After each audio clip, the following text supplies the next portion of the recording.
Olá, gente! Shalom para todas. Eu quero agradecer a Deus pela oportunidade que Ele me concede de estar retornando com a gravação dos nossos vídeos. Quero louvar a Deus, porque neste período em que estive ausente nas redes sociais, eu estava, na verdade, em um processo, tá? Em um processo. Mas não é sobre isso que eu quero falar.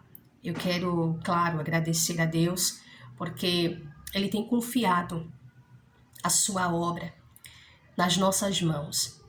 Quando Deus nos chama para realizar a sua obra, não é que a gente seja capaz de alguma coisa. Não. A nossa capacidade vem de Deus. Há quem acredite que é por causa da sua capacidade teológica, a sua capacidade de oratória.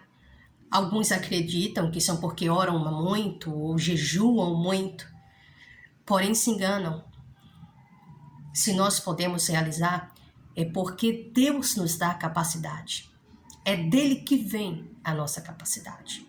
Amém? Então não poderia retornar a gravar os nossos vídeos sem começar por este texto.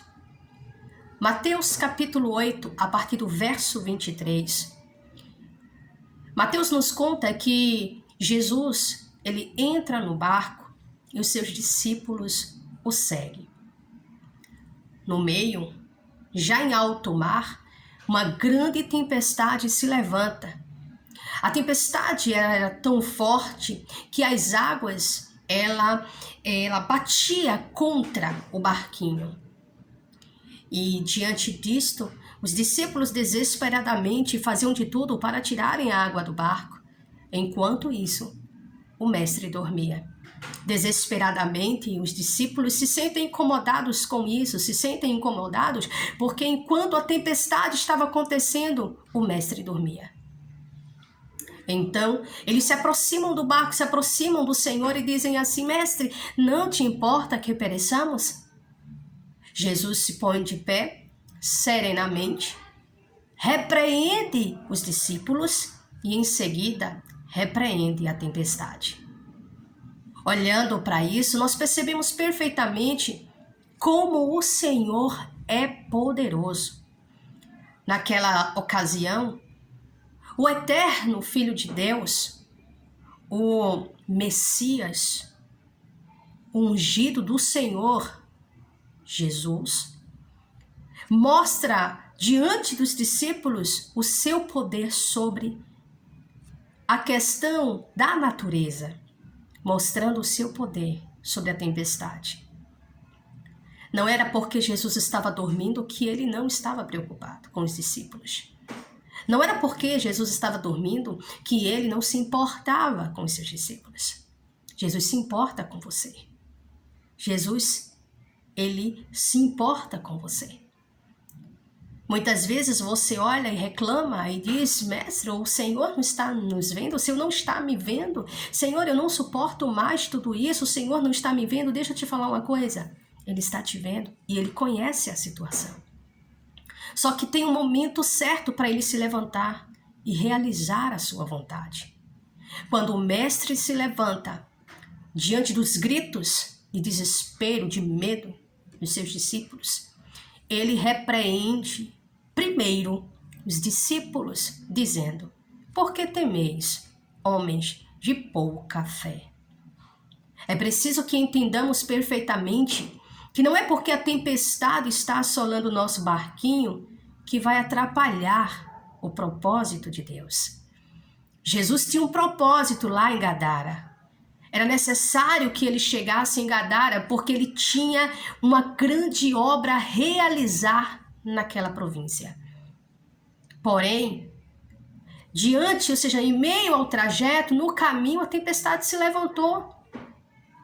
Interessante é que o mestre sabia que a tempestade iria se levantar, mas ainda assim entrou no barco e deixou que seus discípulos o seguissem.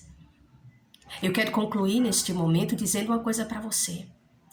A tempestade, na maioria das vezes, quando o Senhor permite na nossa vida, é porque Ele quer nos ensinar. Ele quer se revelar para nós.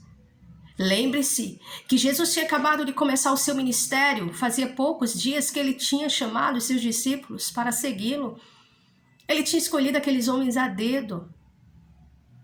Diante disso, no meio daquela tempestade, o mestre queria se revelar para eles, agora mostrando o seu poder sobre a natureza. Os discípulos ficaram impressionados, dizendo: que homem é este, que até os ventos e o mar lhe obedecem? Você está entendendo? Você percebe que no meio dessa tempestade, os discípulos viram a glória de Deus, viram o poder de Deus, viram o poder do Messias diante dos seus olhos? Então entenda, nessa tempestade que você está enfrentando, o Senhor vai se revelar para você. Você vai conhecer o Senhor de uma maneira como você nunca viu. O Senhor não permitiu essa tempestade na tua vida para você perecer. Ele permitiu essa tempestade para você o conhecer de uma maneira ainda mais profunda. Então que o Senhor te abençoe. E não se esqueça, Ele está vendo. Ele está vendo e Ele conhece toda a situação. Existe uma obra lá do outro lado te esperando. E quando você chegar lá, você vai realizar a obra de Deus. E o Senhor vai ser glorificado na tua vida. Que Deus te abençoe. Em nome de Jesus. E shalom para todos.